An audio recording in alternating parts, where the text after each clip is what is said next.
Hi everyone. I wanted to get on here and clear up some misinformation and tell you a little bit of history. I know that's not my normal thing, but apparently I'm going to do it. I want to talk about the horses and the strip job. Tell you a little bit of history about a strip job because I know a lot of people do not understand what a strip job is, how dangerous one can be, or a lot of the information about a strip job. I live nearby where there used to be an active strip job. You would have mining, where they dig down in the ground, make a human-made cave to dig coal out, and then you would have the top part where they would clear off dirt, clear the top of a mountain off till they got down to the rock where the coal was, and then they would mine the coal. You would have dump trucks, 10-wheelers, 18-wheelers, to haul all the coal to a washer for them to wash and then put back in these big old vehicles. I know you've seen 18-wheelers out on the highways. You know when I say a big vehicle, what I'm talking about. These vehicles don't stop on a dime. They take a little while to stop. And if you hear a cat, it's my cat. She's wanting attention. But if you had a pet dog get in the road, your dog would be no more. Deers got in the way, they'd be dead. Animals don't do a whole lot of damage to these big rigs. A horse, if the horses were running loose like they claimed they were, you wouldn't have a horse. Those 18-wheelers would wipe them out, the 10-wheelers would wipe them out, and I say the dump trucks would probably do damage to them too. They might do a little damage to a dump truck, it depends on the dump truck. But what used to happen was there were sections of the land up there where they weren't doing the coal mining, the strip mining. They would have in temporary fenced-in area where they would take their horses. The owners would go up there daily and check on their horses, take them a little bit of feed. Now, they might not feed them up back on the strip as much as they would at a barn because they did have some greens and stuff like that to eat. But they would... But they would go up there and take care of their horses. During the winter, they would bring them home and take care of them. They would bring them home to breed them. That way they knew who was the sire and who was the mare. They would know who the parentage was, because in Kentucky that was still is, a very big thing is thoroughbred horses. That's why we are known as the horse capital of the world, is because of our thoroughbred, and I am saying it that way for a reason, horses, our thoroughbred race horses, and all of that. That is what we are known for. Not just horses. We are known for our thoroughbred horses, where you know their lineage. Well, over time, I forgot about the gentleman's rule. There was a gentleman's rule too. Think Old West laws. I know this wasn't Old West time, but still the mentality. No stud horses were allowed back on the hill. That's a male horse. And if they were of breeding age. If you took your stud horse back on the hill during that time and it was found, it would get a lead injection. It would not be no more. You would lose your stud horse because you forfeited its life taking it back when you knew you shouldn't have. Now, that was the rules of that time. Now, time has passed. That generation died out. Their children, grandchildren didn't know whose horse was whose.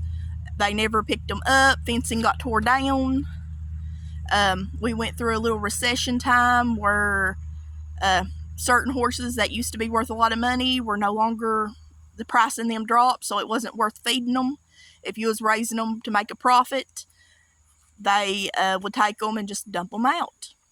They decided they couldn't feed the horses anymore for whatever reason. They'd bring them, dump them out instead of trying to find them a decent home. They get old and no more good for whatever they was using them for, riding, breeding them or whatever. Take them and dump them out. Back there, those horses have become so inbred. Grandma will be bred by her great-great-grandson.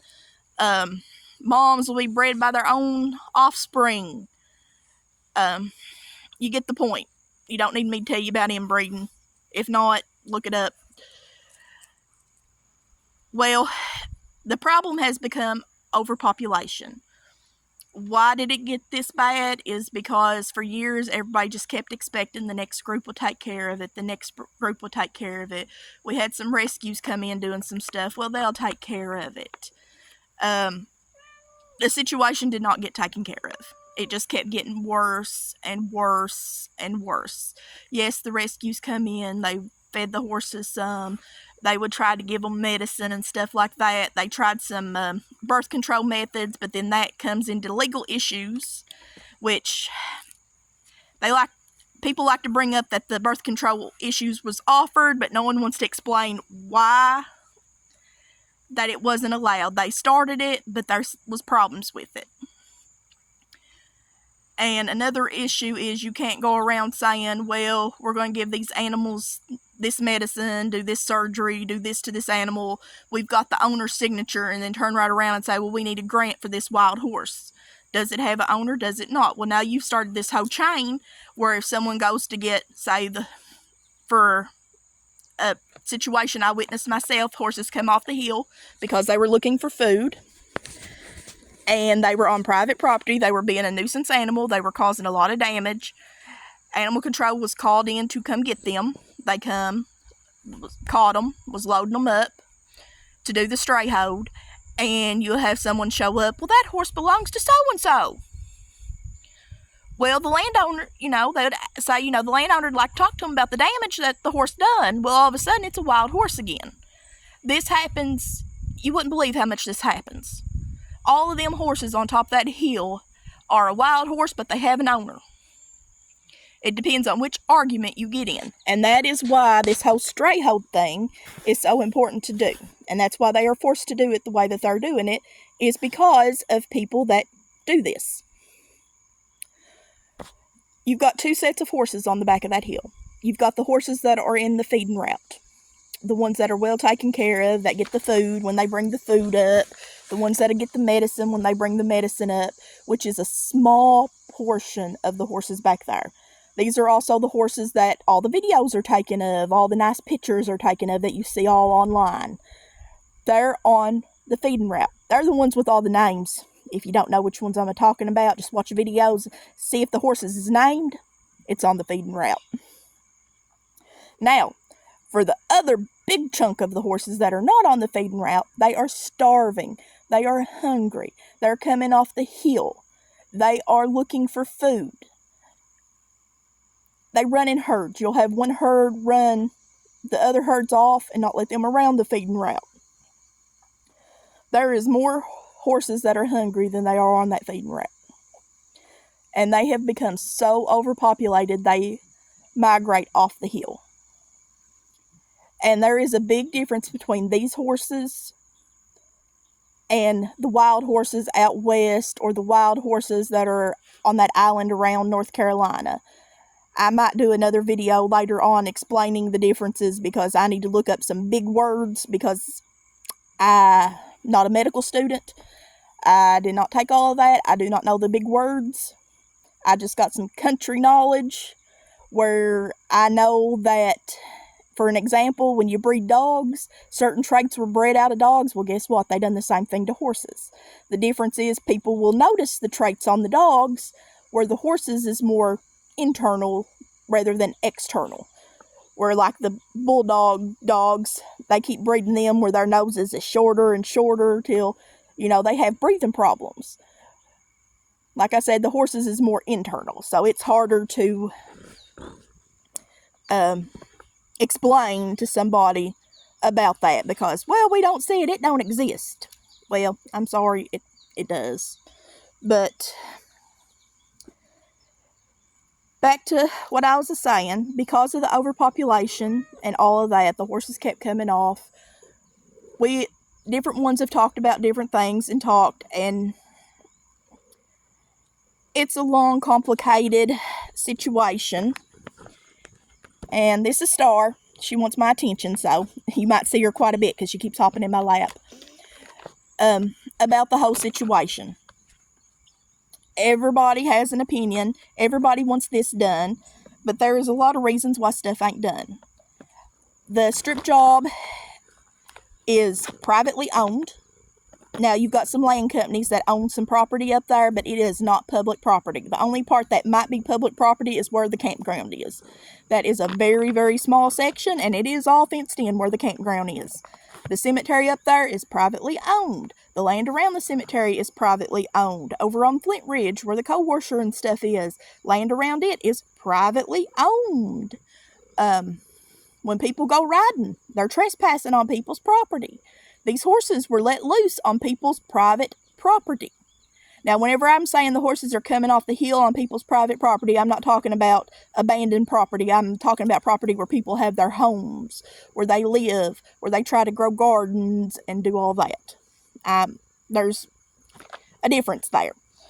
But how the physical court decided to deal with this was to have the horses, people can come do stray holds, which they were allowed to do before that, but people didn't know about it. Now people know about it because different ones made announcements, and they informed people wrong that you could just come up here and get horses. No, you can't. You have to go through the legal channels. If you want to do that, be prepared. You've got paperwork to do. You have money you're going to have to pay out for a vet visit and some of the paperwork and stuff like that. I don't know all the details, but you can contact animal control if you can get through to him, because from what I understand, since a couple of different news articles that were posted, his phone, as soon as even when he ain't in his office, his phone is ringing off the hook. I went in to talk to him for a brief moment, and he could barely talk to me because of the phone. So, good luck getting a hold of him, but he is trying. Bless his poor heart. But the physical court ordered for the stray holds to be done and that all the horses to be removed. Now, you've got some people throwing a fit because they're catching these horses on private property. Well, most likely the landowners have given them permission to be on that private property, and you getting online hollering that they don't have permission. Well, you don't have permission to be on that property either, but you're going up there feeding them or giving them medicine or doing whatever. This is, again, you can't have it both ways. You can't holler one thing and then expect it to be okay for you to do. This is the whole situation going on there. And do I believe that all the horses will be removed? No, all the horses will not be removed. You have some of them horses back there that are so feral, they won't come 100, 200 foot within a person. Those are going to be the hardest ones to catch, if they can even catch them. I don't think they will. Now, I am going to get real political now, and I'm going to make a lot of people mad on this. Does it matter which horses are removed? No, it don't. Now, that's going to tick a lot of people off because, like I told you, there's two sets of horses back there. You've got the feeding route horses, and you've got the non-feeding route horses. There is a lot that believe that the non-feeding route horses are the only ones that need to be picked up. Now, let's go back to these people supposed to be animal lovers. The horses that are, I'm going to call them halfway tame, where they'll walk up to you and get food out of your hand, they will have an easier time finding a good home, being at a family farm or something like that. They will have a better chance of having a good life. The more feral ones, can they have a good life? Yes, they can. Everything can be done right for them. But now there's going to be a lot more time and a lot more money put into them, and there's a possibility that whoever gets a hold of them after the stray holds, whoever they get sold to, might not want to put that much time and money in. And that means that they won't go to a good place. And that's what a lot of people are hollering that they're having a fit over, because the horses are getting sent to places, saying they're getting sent to kill pens. I don't believe that. That's a whole nother talk I had. I've got another video about it. I'll try to link it to this one, but I'm still learning all this YouTube stuff. So, just bear with me on that. But I'll give you my opinion on that too, because that, I called it the math not a mathin'. Because what they're saying don't make sense to me.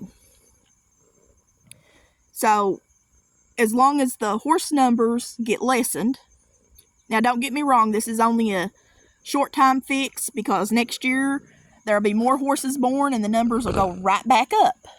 So this is not going to be a fix. They need to, during this time while this is being done, instead of hollering and crying and whining, come up with a permanent solution. No one is doing that. Instead, getting online, causing all this ruckus, spreading rumors, telling little bits of truth with a lot of not truth, and causing all kinds of fighting and stuff going on. They need to come up with a solution, but the problem is they want someone to give them their land. No one is going to hand over their land.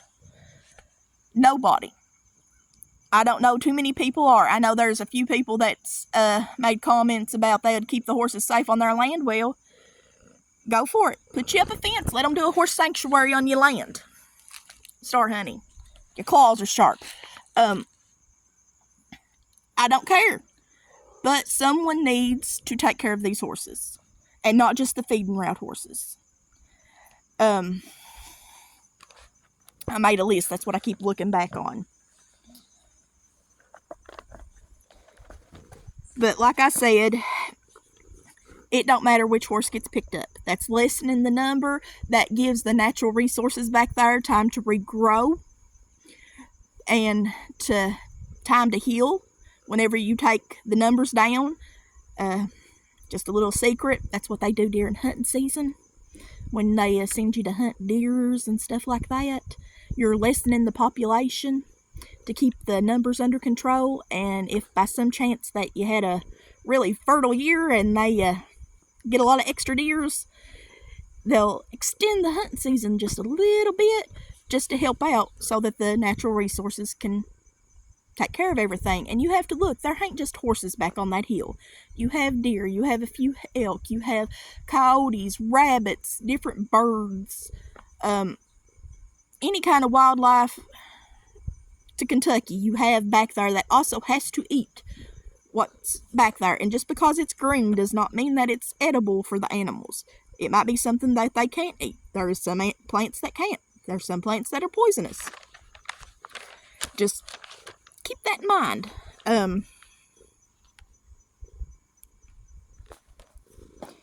But during this time, instead of bickering and griping online, find a permanent solution.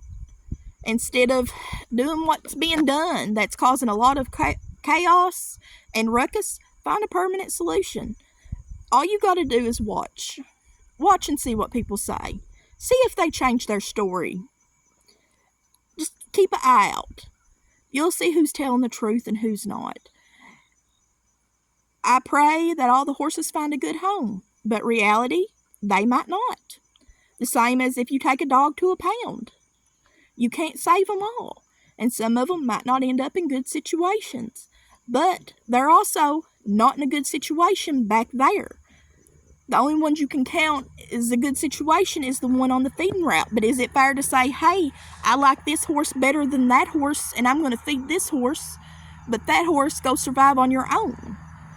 And then whenever they're being picked up, no, don't take my horse that I've named Petunia, or whatever you want to call you named them, and go take one of them that will not have as good of a chance finding a good home. I mean, I just wish people would think sometimes before some of the comments that are made.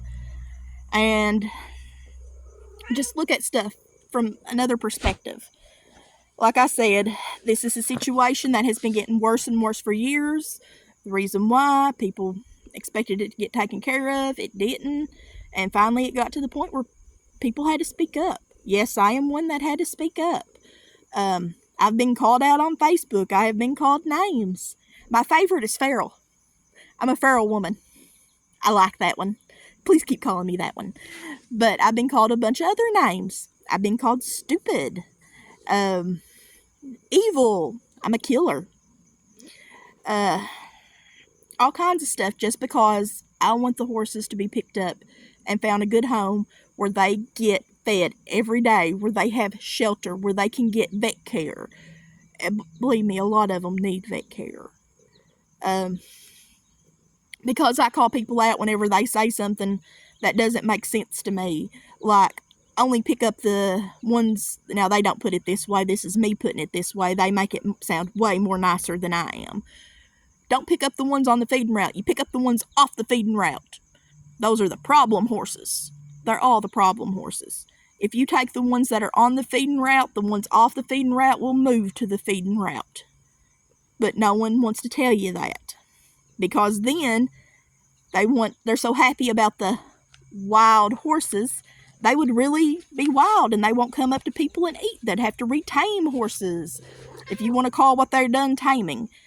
That's a whole nother issue that I can go on about, believe me. But just put your thoughts down below. Let me know what you're thinking, and please stay on topic. Don't try to get off the topic. What we are talking about is the horses and the history of the horses and why they're being taken off the hill.